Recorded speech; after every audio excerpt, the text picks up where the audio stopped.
Good morning. Today is March 14th, 2020. This is the Executive Prayer Line. The title of the message today is God Has His Own Agenda. God has His own agenda. If I was going to give it another subtitle, I would say, which is something you need to write down, routine will suffice until God moves. Your routine will suffice until God moves. And I would say, if I was millennial, I'd say bust a move. But He is. This is amazing what you're seeing happen.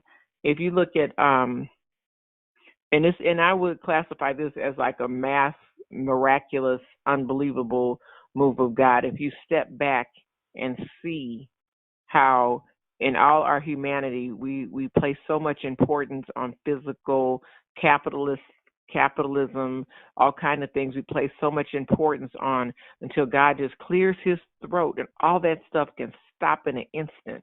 He is in charge. It's amazing. If you haven't seen, you are watching your Father move. You are watching something miraculous. And I don't know what the outcome, but as children of God, this is where all the stuff we've been talking about thus far becomes so important, because humans, push their agenda and ask God to follow them into something versus asking God, what is he doing? Let me follow you into what you're doing. Let me adjust my agenda to God's agenda. He has a bigger agenda, which will include the important stuff of yours, but it's always better to hook your agenda, actually abandon your agenda, let God set your agenda, and let him be the one to tell you what to do. Because right about now, when all things work together for the good and love God, those are called according to his purpose. That's what this is. That's what this is right now. It's an example of where he is actually he's actually changing perspective on humanity completely. However you saw however you were looking, however countries, however leadership, however people were looking at things 2 weeks ago or even back in December, whatever way you prioritize power and importance and who's in charge and how things are going to run, and anybody calls themselves setting an agenda on how life was going to happen, they were going to take over this and do that and run down and do whatever humans were planning. When God moved, it changed the perspective.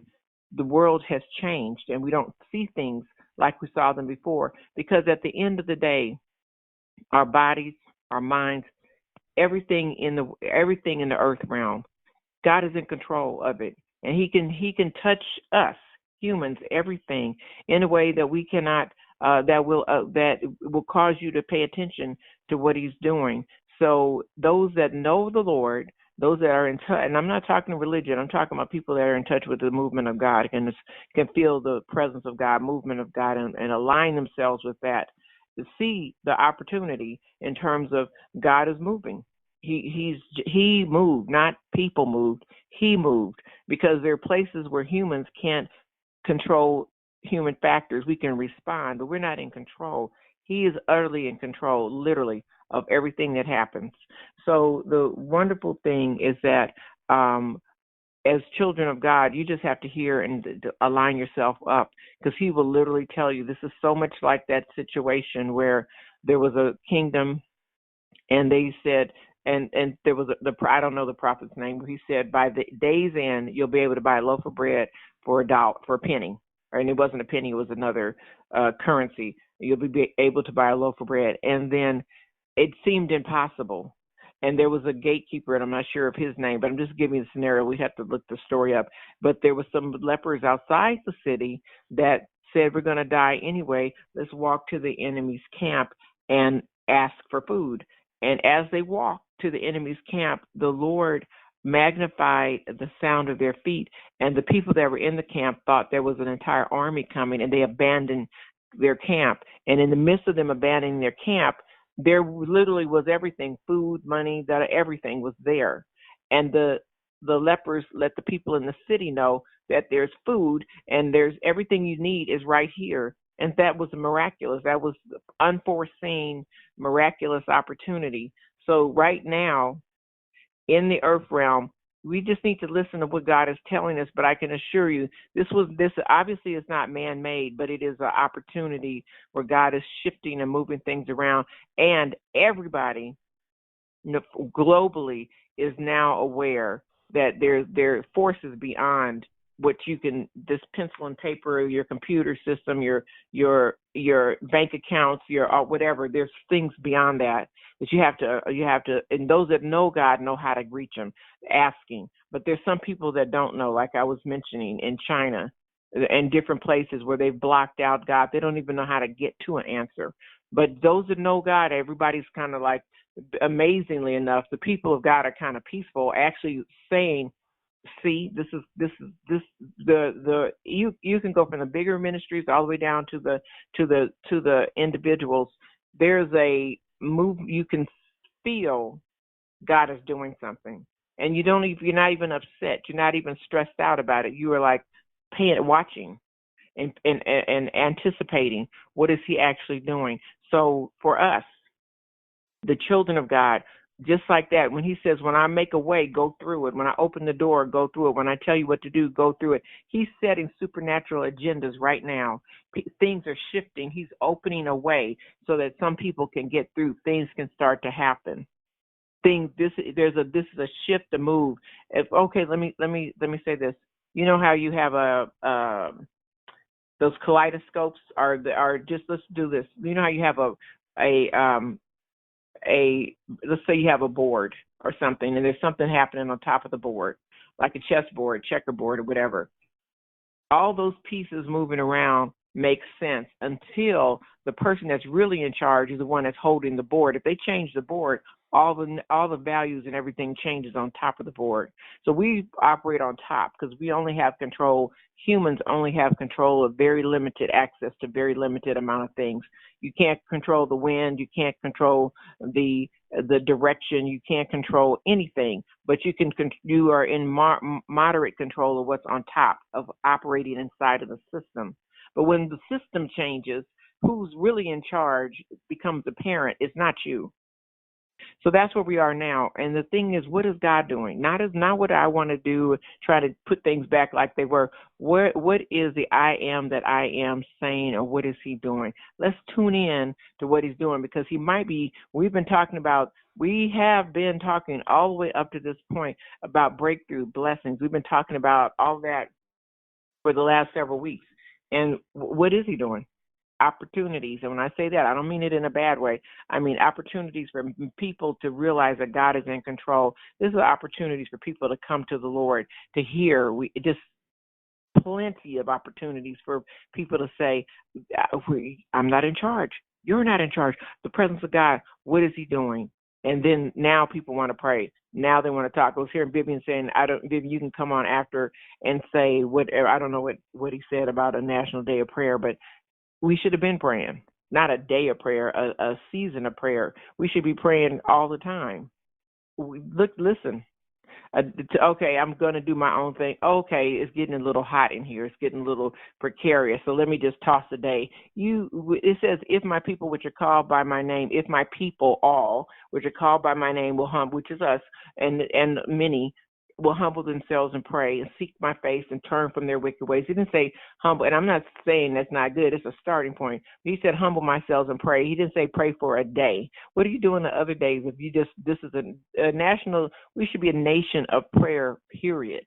Consistently, we should be that is how the systems that we've been praying about heal and get better. And that's how the influence of the spiritual influence behind the systems is set right, because we do actually put our minds and our face on the ground, put our minds before the Lord. That's what is supposed to happen. So a day is fine, but it's not just a day. We need to be a nation of prayer, period. God bless. It's not just because of, not religious based, not who's in or who's out, and these people and those people, not that. Just before God, period. He'll sort it out, but get before Him. And we need to be a nation turned towards God, not a day of prayer. Good to start on a day, but not a day of prayer. How dare you? Your very breath comes from the presence of God. You should be praying. We should be praying. They should be praying constantly. Truth be told. So that we can so that the minds of leadership, and everybody can get back on what is God saying. He has an agenda. That's the title of the message. He actually has an agenda. He has a plan, a step forward, how things are supposed to happen. He is still in control, and that's what we are becoming aware of. That's what everybody is finally saying, oh, okay, I'm not in charge. The stock market is down, that's down, this is going, but this is now the opportunity for the miraculous, because man's systems have been disrupted. So when man's systems get disrupted, who really is in charge? Then you start looking, who really is controlling the light switch? On, off, on, off. It's not, do you know, if you're sitting there on, that's what the teacher does in the classroom to get everybody's attention. When everybody's running around doing their own thing, kids are just running around in the classroom, she goes over to the wall, on, off, on, off. And everybody says, what, something else is in charge, something else outside of my personal selfish agenda, something else is happening. What is happening? On, off, on. And she does that until everybody gets quiet and listens. Sometimes that's what God does. Quiet and listen. He causes something to happen that will stop you from your agenda and get you on his agenda. And that's what we're doing. And it's not a bad thing. It's a wonderful thing. Look at how many things have been going down the street, wild and woolly going down the street. For the sake of, just look at that, for the sake of economic benefit, and I keep coming back to that, the number one cause of death in the globe had been, up till now, had been abortion. Humanity was literally killing itself based on economics, convenience, whatever. I don't want that. Just literally killing children on the number one cause of death. Not typhoid fever, not smallpox, not any of that. Mothers killing the children. So that is explaining to you the mindset. That's why someone went over to the wall, went on, off. Let's slow down and pay attention. Who is in charge? So thank God. So the next thing, the opportunity is a supernatural opportunity, because as soon as you get in touch with what God is doing, then you will see paths and opportunities on. It might be people, it might be things, it might be opportunities, while people are now paying attention, to get in there and talk about the Lord, to get in there and he will show you where the blessing is. Get in there and things start to shift. Who was in charge before is not now not in charge. God set the agenda. What is his agenda? What is his agenda regarding you? Be still. What is he saying? What is he talking about? What needs to happen next? Some of us have already been on an agenda. All this did was open it up. So now you just walk on through and things start to happen. But I can tell you now, everyone that has an ear to hear, let him hear. They are realizing this is not what I thought. I can't trust my bank account. I said this yesterday or day before. I can't just put all the weight on my bank account. I can't put it all on the United States government or whatever government they're attached to. There's something greater that I have to pay attention to, because within very short period of time, everything got stopped. Everything got impacted in a drastic way.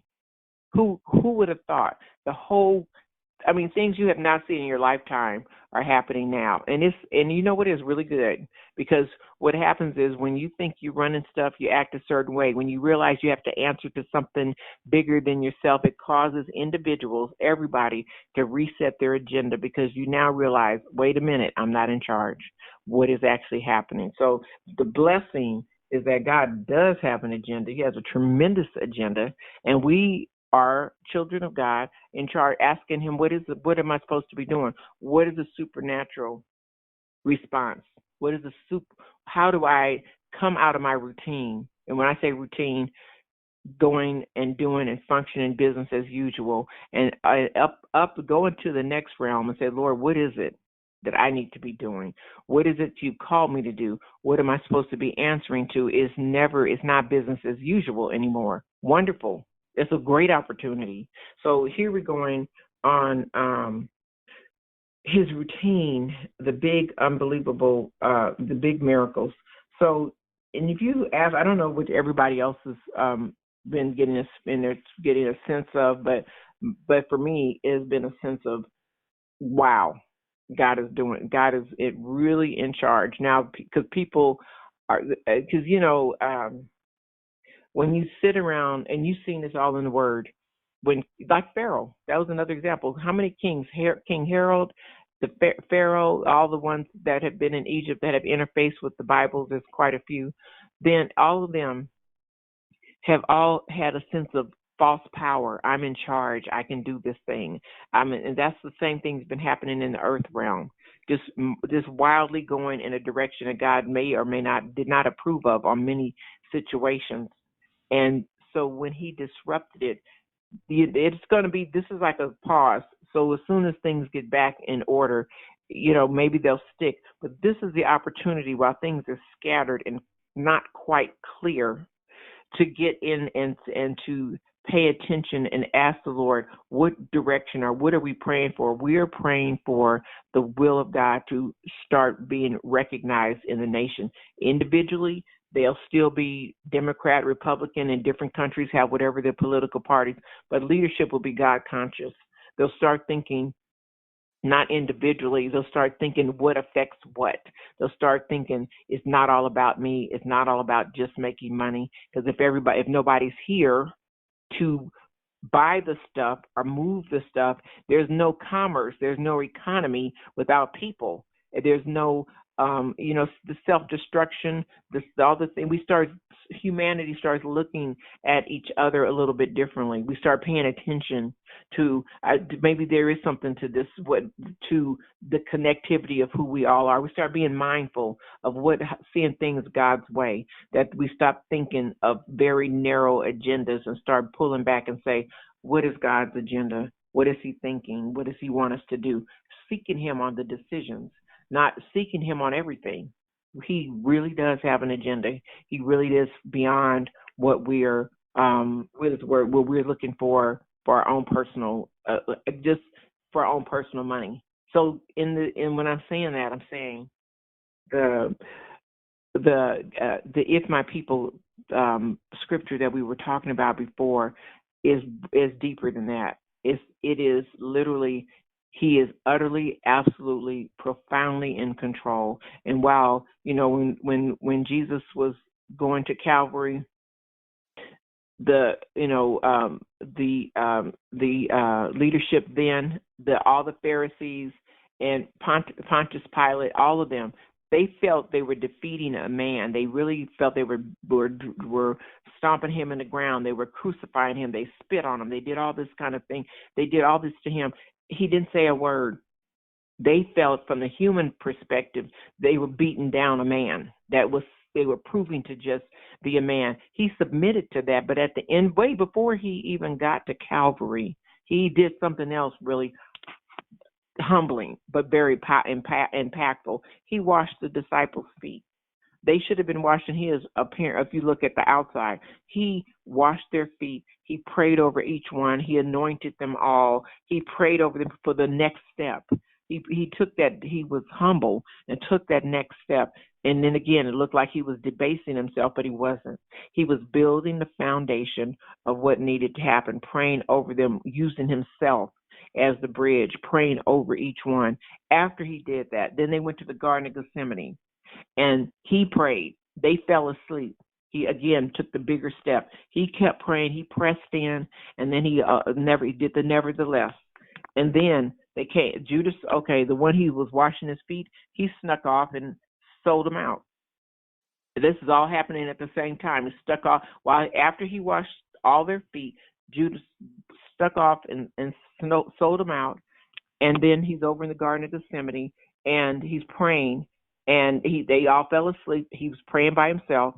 And then after that, Judas had all the people come to get Him. And He said, I am He. Who's Jesus? I am He. And He spoke the first time He said it with the power of God. And, the anointing went out and everybody fell down. It was a lot. I don't know how many came to get Him, but it was a lot. And so it didn't take all those people to come get one man, or did it? And so they came. And so then he said it softer the next time, so they were able to take him. He allowed himself to be taken, but this whole time it looked like he was being defeated. It looked like he was being stomped down. It looked like he was losing, when in fact he was going into the other realm. He was laying the foundation all the way to the bottom, laying the foundation for the come up. And then when he got up on that third day, all had changed. It was all part of the plan. So when you see things happening, do not think that God is ever out of control. He's not out of control. It's a setup, something bigger, something far greater. The enemy will never have the ability to affect this many people. God doesn't give him that kind of authority. He's well aware of what's going on, but ask him, what are you doing? Because see, that what Jesus did, it looked from the outside like a defeat, but it wasn't a defeat. It was a victory in the making, and he had to go down before he came back up. But he was diving down, and then he came back up, and when he came back up, he took it all.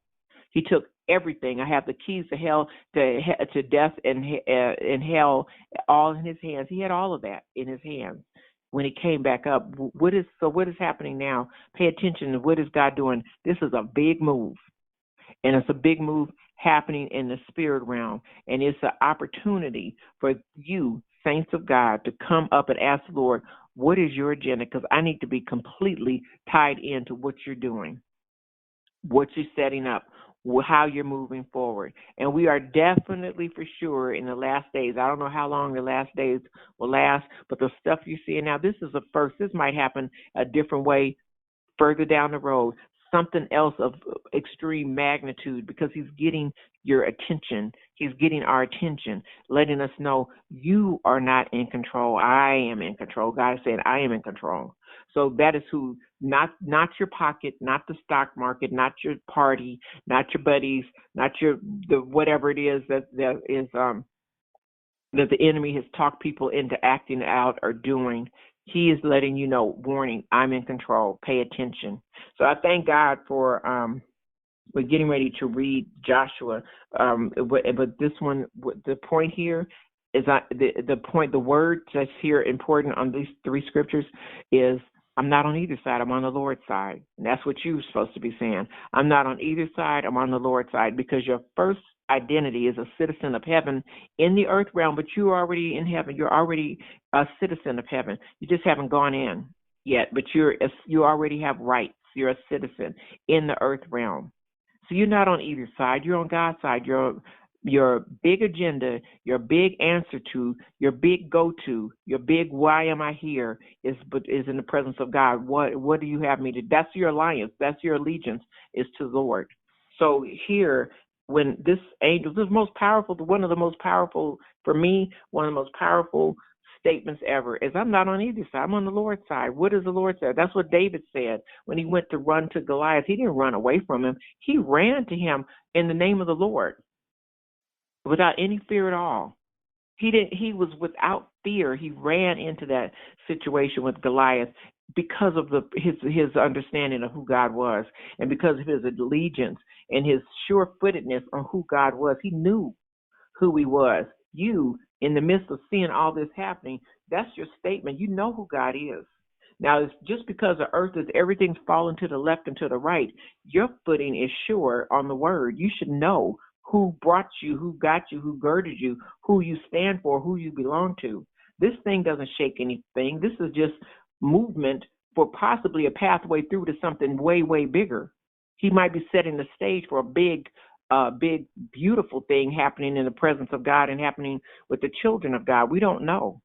So there's several situations that the Passover, if you were set up for the Passover, it didn't affect you. You were inside eating. But for other people that were not set up, it was a tragedy. But it was a sorting out of God being in control and human beings not being in control. Leadership that thought it was in control is not in control. Who is really in control? God is really, really in control. So that's what that was.